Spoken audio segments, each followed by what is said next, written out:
So Paul contrasts this group with the previous group, and he seems to be saying that these widows have no claim on the church's support because they are not living as though they belong to God or belong to the church family. And supporting them would be a parasitic relationship where they are benefited at the expense of the church family. Because these widows were living in such a way that they were benefiting themselves, indulging themselves in their own pleasure rather than seeking to please God and do what was best for the church family as a whole. And so in the church, no one should take advantage of other people's generosity. No one should use other people's generosity to become self-indulgent. No one should become lazy because of other people's generosity. No one should let greed prevent them from caring for those in need, especially their own family and relatives. And that's why Paul says, so that no one may be open to blame, because he's bringing this idea up again of being above reproach, because one of the principles he talks about is our witness to God's world matters.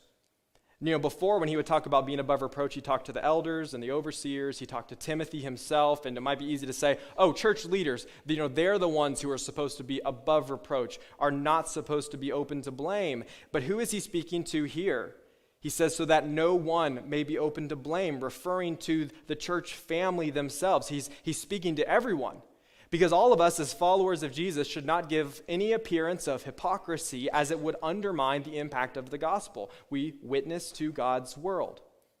And in a day when the culture around us is looking for ways to undermine the church and Christians and Christianity and God and Jesus, following Jesus must not be about getting as close to the line as we can without crossing it. But it must be about staying near to Jesus, walking with him, becoming like him, and doing what he did. And so that's why then Paul goes on to add some clarity around this conversation. He lists some qualifications for the widows who are really in need, who ought to receive the church's support. In verse 9, he says, no widow may be put on this list of widows unless she is, here we get, over 60, has been faithful to her husband, and is well known for her good deeds, such as bringing up children, showing hospitality, washing the feet of the Lord's people, helping those in trouble, and devoting herself to all kinds of good deeds. So Paul gives 3 different criteria.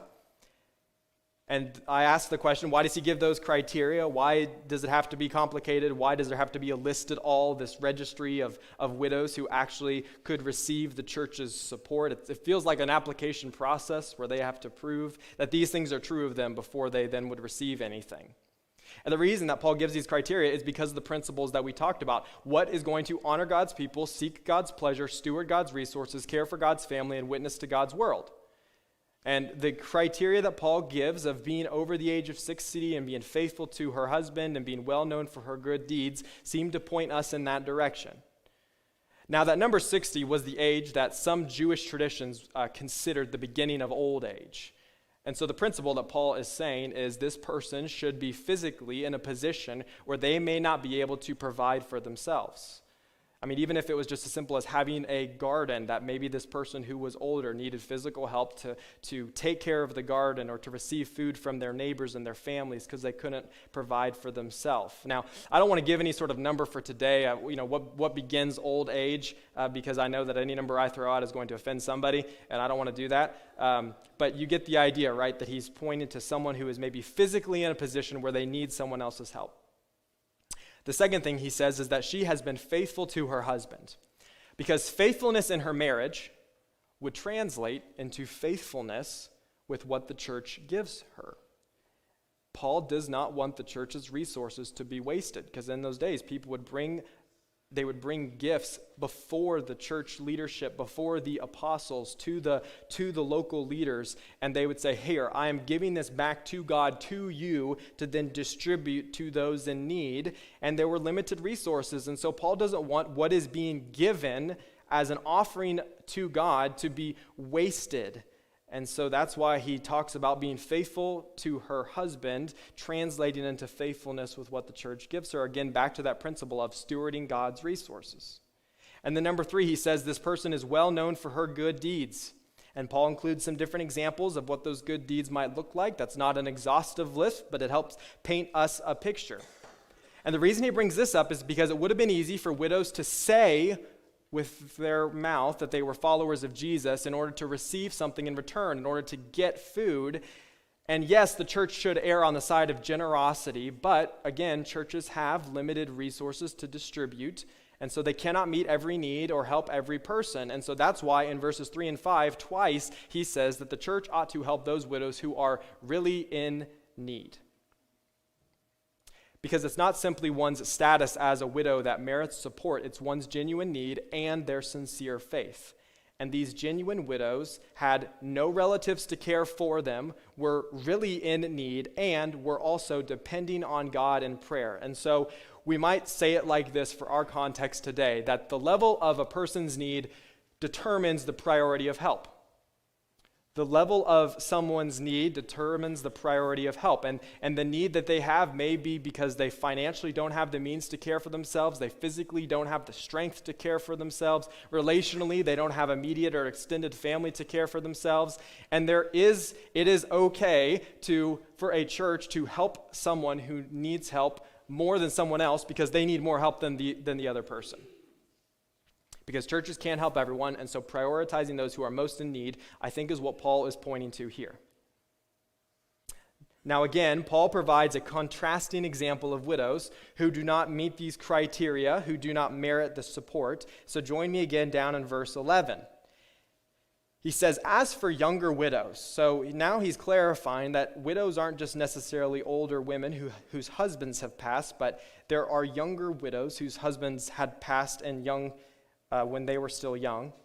Do not put them on such a list, for when their sensual desires overcome their dedication to Christ, they want to marry, and thus they bring judgment on themselves because they have broken their first pledge.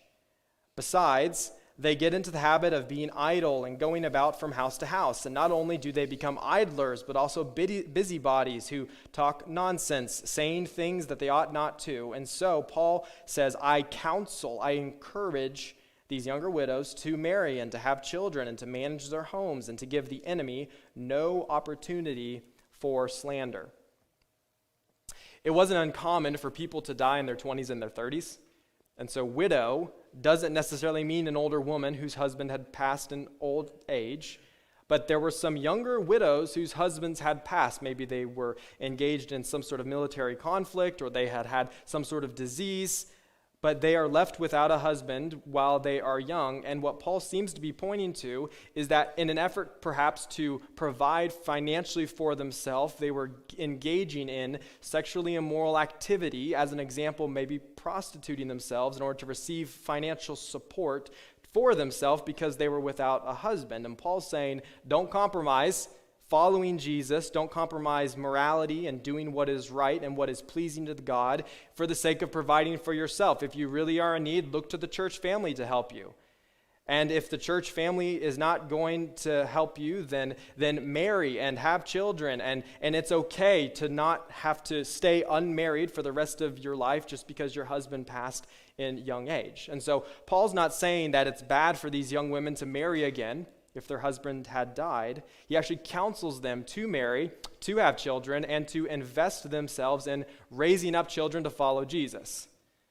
It sounds like he's describing young women who are more focused simply on just pleasing themselves, making it through life, having a good time, than pleasing God and contributing not only to their own family, but to the church family as a whole, which is why in verse 6 he says, but the widow who lives for pleasure is dead even while she lives.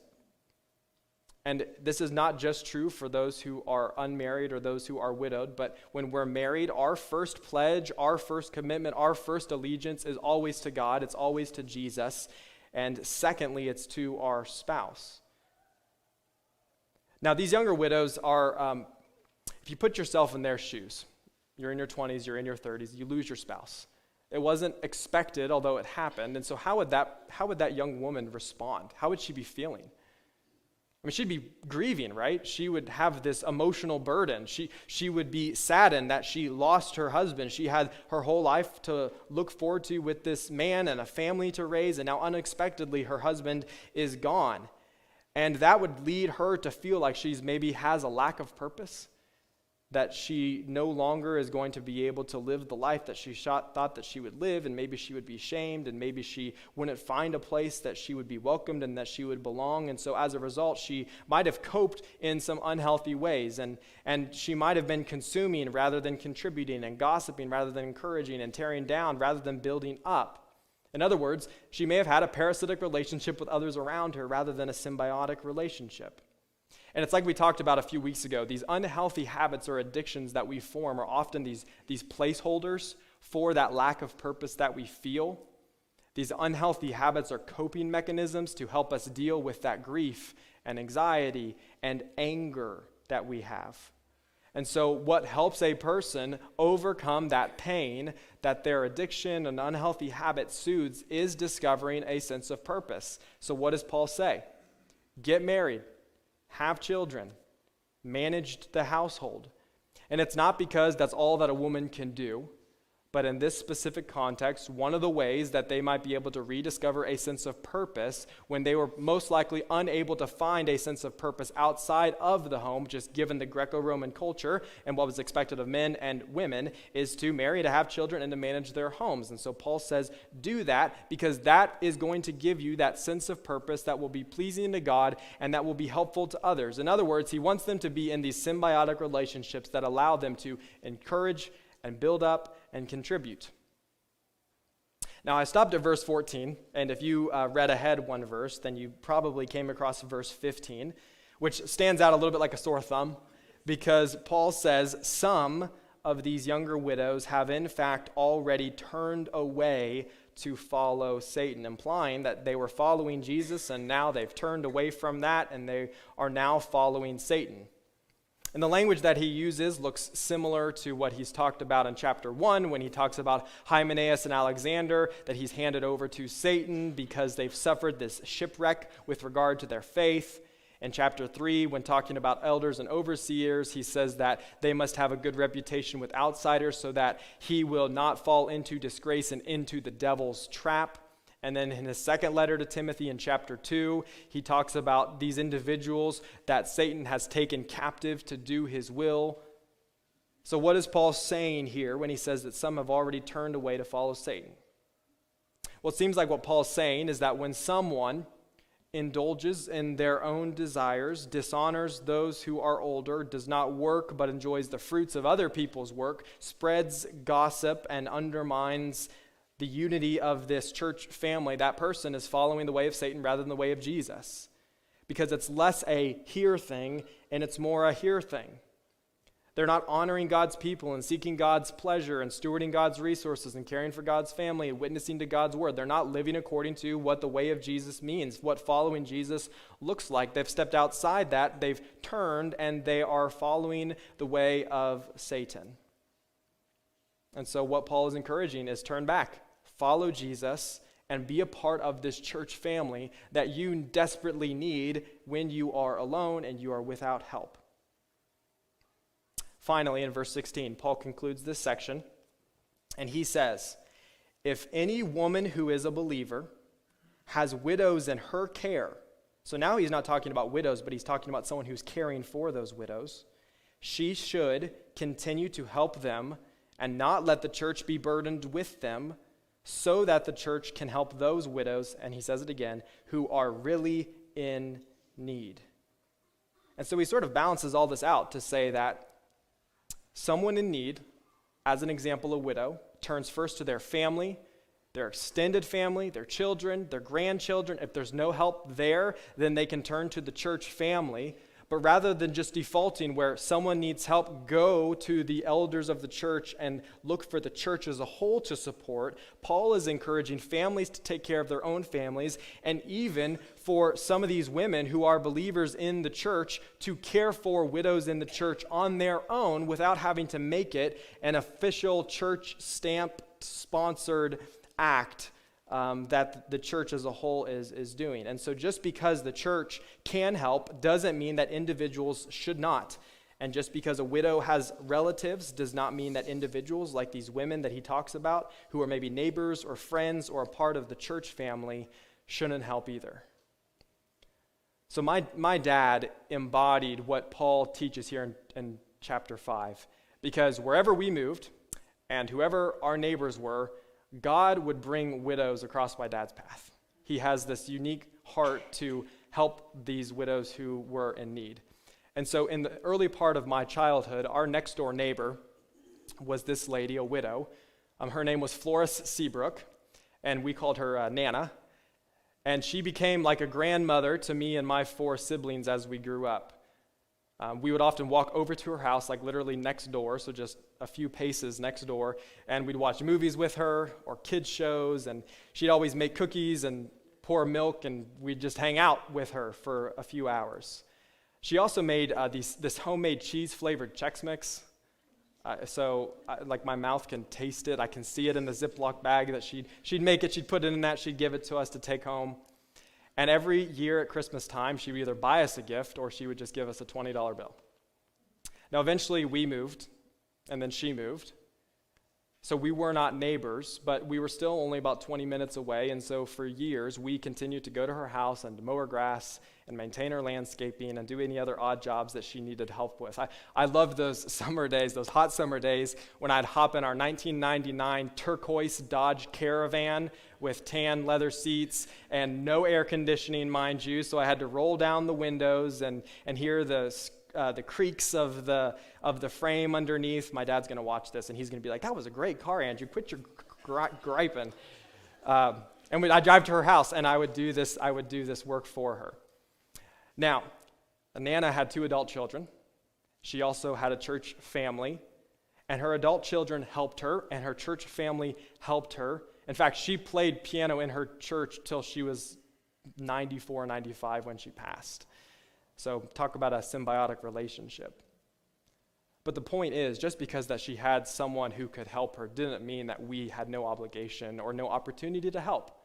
And the help that we offered to her grew us as kids, and it brought her joy and allowed her to then encourage us. And that's why we call her Nana and not just Mrs. Seabrook, because of that special relationship that we had with her, a symbiotic relationship that spanned across generations.